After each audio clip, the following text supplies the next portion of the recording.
bagaimana upaya proses pelanggengan kekuasaan ini dilakukan dengan cara-cara di luar norma reformasi demokrasi itu. Itu Bang Karni. Nah, ketika 2021 dirancang 3 periode, diwacanakan, dan bukan lagi wacana, tapi coba digalang, dikomunikasikan ke partai-partai yang ada di MPR, coba dikaji. Ternyata enggak, cek ombaknya gagal. Kemudian 2022, bukan lagi diwacanakan, tapi partai-partai politik, ada 3 partai politik sudah mendeklir. 3 partai politik di parlemen dan 1 partai politik seperti PSI juga menyuarakan dari 3 periode dan penundaan pemilu.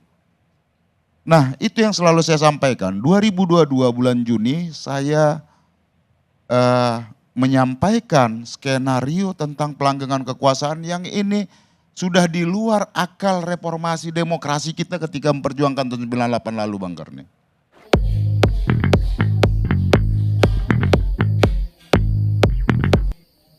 Ya, terima kasih Bang Karni. Kemarin itu kami sebagai praksi PDI Perjuangan dan ditugaskan oleh Sekjen PDI Perjuangan Mas Hasto untuk menerima aspirasi teman-teman dari koalisi masyarakat sipil yang menggandrungi demokrasi, yang ada berdemonstrasi depan DPR RI itu, gedung DPR RI, untuk kita terima dan berdialog. Nah, kemarin kita temuin di depan gedung DPR dan kita ajak ke ruang praksi. Nah, di situ teman-teman itu menyampaikan kerisauannya tentang proses 5 tahunan dalam pelaksanaan event pemilu ini, Bang Karni. Bagaimana teman-teman tersebut menyampaikan dari proses pra pencoblosan, kemudian saat pencoblosan dan pasca pencoblosan. Bagaimana teman-teman itu juga menyuarakan berbagai persoalan, dari persoalan Sirekap, bermacam isu lah yang mereka sampaikan, yang itu harus juga kita akomodir semua. Kemudian mendorong DPR agar menggunakan hak penyelidikannya atau hak angket itu, Bang Karni. Nah, tentu kalau saya selalu berpandangan, kenapa ketika pasca putusan MK saya menyuarakan agar digunakan hak angket. Karena saya merasakan betul ya, bagaimana upaya proses pelanggengan kekuasaan ini dilakukan dengan cara-cara di luar norma reformasi demokrasi itu. Itu Bang Karni. Nah, ketika 2021 dirancang 3 periode, diwacanakan, dan bukan lagi wacana, tapi coba digalang, dikomunikasikan ke partai-partai yang ada di MPR, coba dikaji. Ternyata enggak, cek ombaknya gagal. Kemudian 2022, bukan lagi diwacanakan, tapi partai-partai politik, ada 3 partai politik sudah mendeklir. 3 partai politik di parlemen dan 1 partai politik seperti PSI juga menyuarakan dari 3 periode dan penundaan pemilu. Nah, itu yang selalu saya sampaikan. 2022 bulan Juni saya menyampaikan skenario tentang pelanggengan kekuasaan yang ini sudah di luar akal reformasi demokrasi kita ketika memperjuangkan tahun 98 lalu, Bang Karni. Apa? Itu 3 periode penundaan pemilu dan menciptakan boneka tadi. Nah, ternyata 2023, ya boneka yang saya sampaikan di Juni 2022 itu ya skenario MK. Merubah aturan di MK tadi. Dan kemudian kenapa saya sampaikan pasca putusan MK itu harus diadakan penyelidikan terhadap Mahkamah Konstitusi tadi, hak angket terhadap MK itu. Karena saya membaca ya seperti yang terjadi sekarang inilah. 2024 jadinya hasilnya jadi pemilu brutal tadi. Nah, kalau kita lihat ini Bang Karni ya, Nah, yang disampaikan Bung Ade tadi, orang mengkaitkan pada proses angka. Kalau angket ini dikira tuh proses angka hasil pemilu. Bukan itu. Gitu. Kita angket ini bagi saya penting kita melakukan penyelidikan ya, terhadap pelaksanaan berbagai proses perundang-undangan itu ditabrak. Nah, itu yang kita sedang sinkronkan dengan partai-partai politik lain, teman-teman yang juga mengusulkan angket.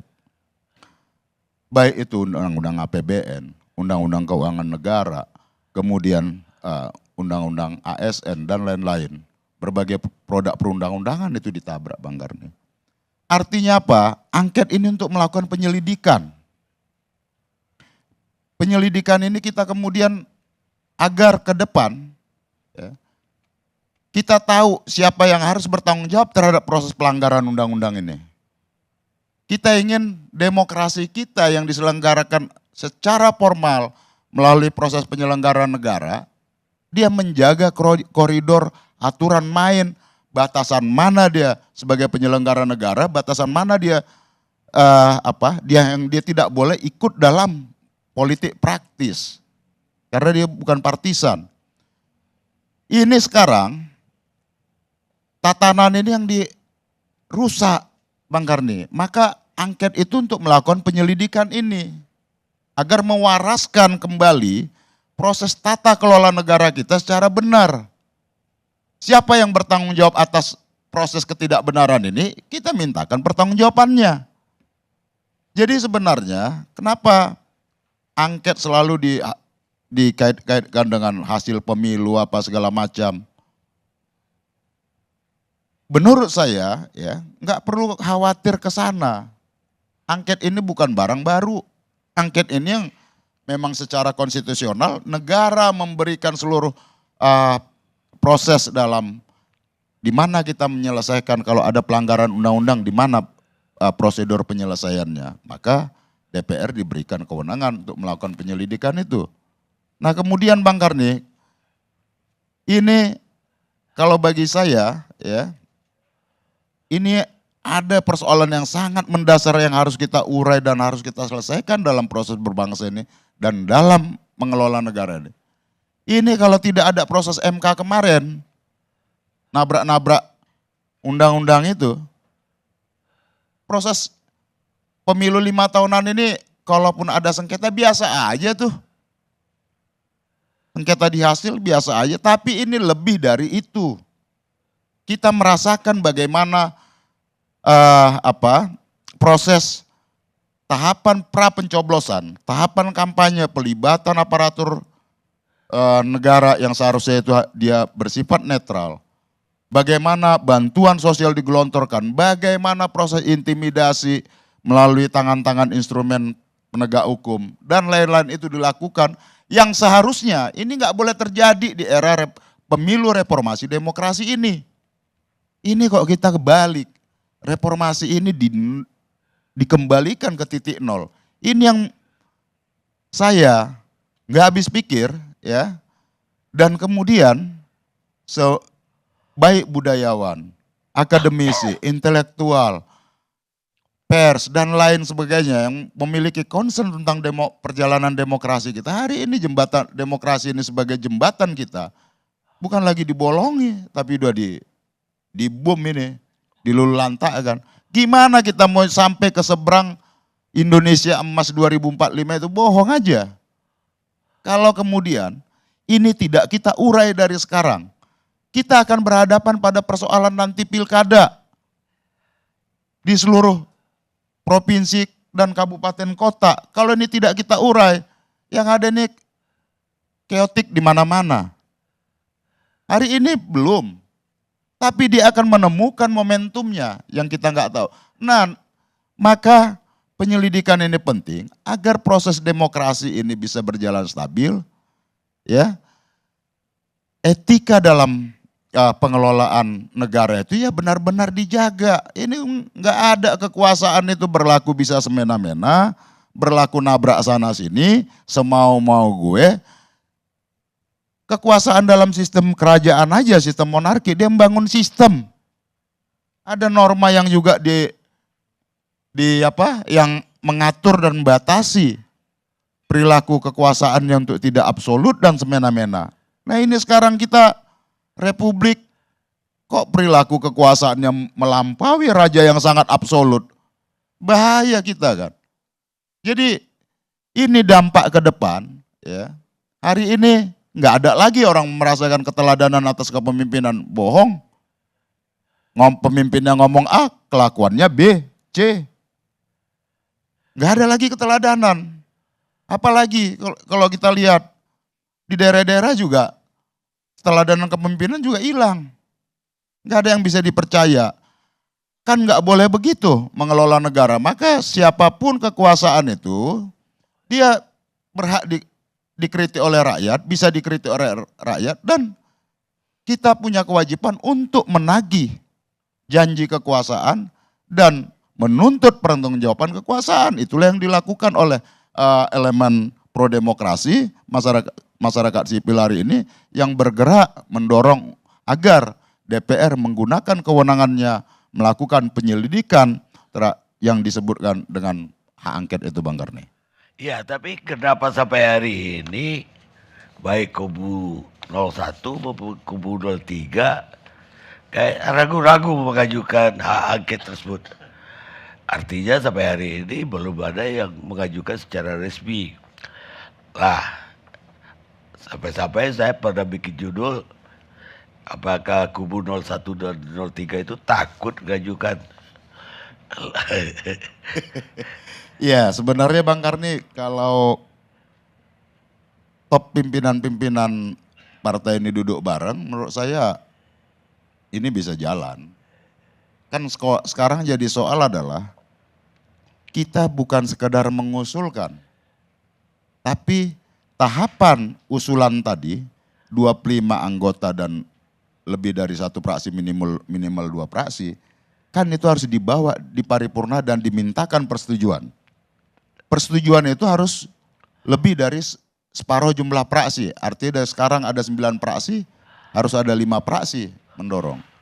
Nah, kalau kita teman-teman dari 01, 03 udah cukup 5 fraksi. Nah ini kan butuh komitmen bersama tentang hak angket ini. Agar ini barangnya jadi, Bang Karni. Iya. Bisa disetujuin di paripurna. Nah kalau sekedar usulan, tentu ya nanti bisa patah kalau fraksi-fraksi tidak mendukung usulan ini di paripurna. Maka butuh komitmen bersama ini. Agar ini barang ini, angket ini bisa disetujui paripurna. Gitu, Bang. Soalnya itu, kenapa sulit? Artinya pertemuan aja antara dua kubu itu belum juga. Iya, itu tadi makanya saya bilang butuh pengambil kebijakan di elit pimpinan partai untuk menyamakan persepsi, frekuensi dan tentang agar hak angket ini bisa berjalan disetujui di paripurna. Jadi kalau saya berpandangan problemnya hari ini ya di situ. Kalau elit pimpinan partai ini duduk bersama, saling komit dan saling percaya, jadi barang ini. Ya, tapi ada yang bilang begini, partai-partai itu juga takut kalau dibongkar semua seperti kata Ade Armando tadi. Partai-partai juga banyak kesalahan. Iya Bang Karni. Angket ini kan nanti ada objek penyelidikannya, undang-undang apa yang dilanggar. Kalau saya tadi umpama dari beberapa kajian secara akademik gitu ya, umpama undang-undang APBN, undang-undang keuangan negara, undang-undang aparatur sipil negara, undang-undang kepolisian, TNI dan lain-lain, ya itu coba dikaji dan harus disinkronkan sama-sama di antar lintas praksi agar bisa menyamakan tone dan frekuensi yang sama karena objek penyelidikan terhadap undang-undang itu kan harus jelas. Karena syarat pengajuan hak angket itu adalah ada penjelasan pasal apa, undang-undang apa saja yang dilanggar. Gitu Bang Karni. Kalau Mas Hinton sendiri, ini mengagetkan juga Mas Hinton Pasaribu ini sebagai politikus senior tiba-tiba kali ini tersandung. Tersandung apa itu? Jangan tersandung korupsi Bang Karni. Tersandung tidak bisa masuk parlemen lagi.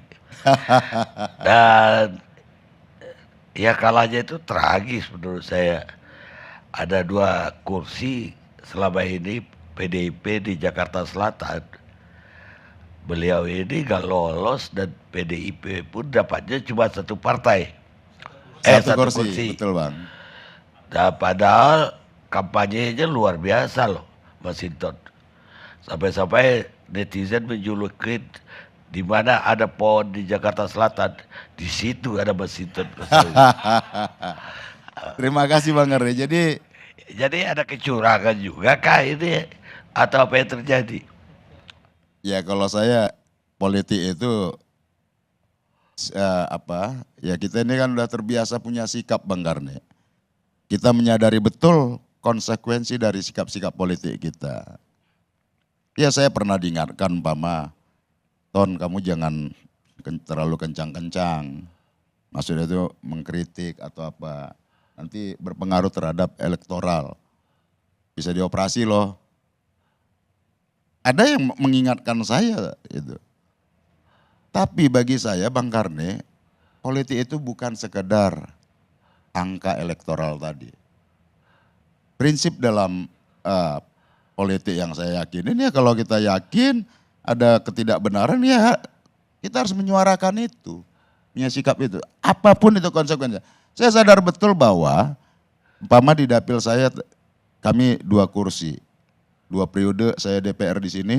Di dapil DKI Jakarta 2 ini. Tadinya 2009 cuma 1 kursi Pak Eriko. Saya datang 2014 sebagai aktivis, saya buktikan, saya usahakan bisa 2 kursi dan 2019 2 kursi tetap.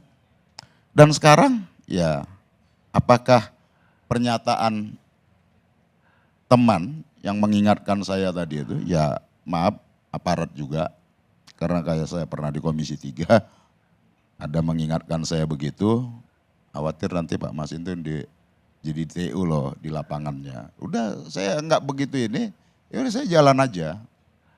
Masa gara-gara ini saya kemudian membatasi ruang dan sikap politik saya untuk menyatakan sesuatu yang saya yakini benar. Kan gitu Bang Karni.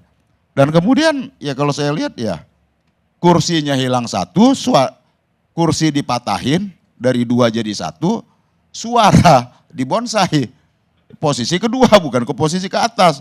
Ya bagi saya no problem karena ladang perjuangan politik itu bukan hanya di dalam gedung DPR sana. Kita ini kan orang politik Bang Karni. Dalam politik itu tidak ada bola mati.